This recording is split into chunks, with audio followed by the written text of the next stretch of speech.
Today's video, we're going to discuss something that I think is really important when we're training for self-defense and any kind of, measures to make sure that we're keeping ourselves safe, okay?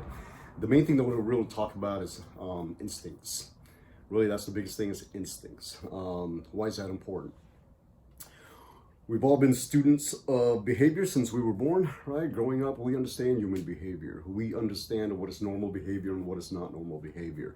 We understand when things are off. An example, women understand the word creepy, right? They understand what that is, and that's a vibe that they get from males based on behavior or off baseline behaviors that they see, right? We understand what baselines are, what's normal, what's not normal. Okay, the anomalies, of course, are what we're looking for, right? So we train ourselves in instincts, and what I mean by that is we want to make sure that we're paying attention to it.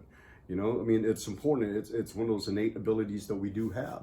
We can sense danger, all right, and we should not turn a blind eye to that. And as a matter of fact, it's a skill set or an asset that we need to enhance.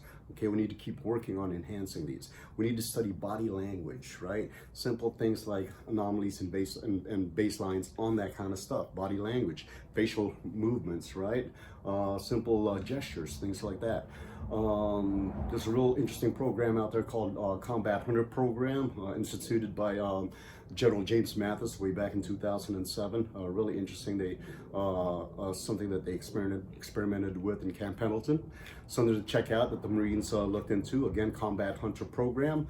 Check out a book called Left of Bang. Again, that's an interesting book, so you can understand what I'm talking about.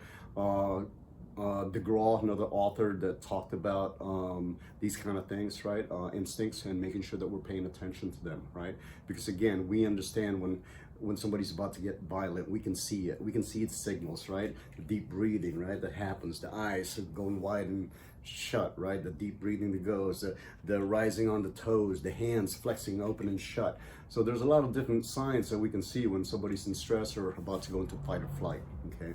But again, these are one of the things that, again, I highly recommend, and it's something that you definitely need to trust, especially ladies, when you're out there and you feel this, pay attention to it. It's important, okay? Do not disregard it. And again, it's a skill set that we need to pay attention to, okay? And again, it's one of these things that we focus on at my school, and it's one of the things that we train regularly, okay? And again, very important, training your instincts.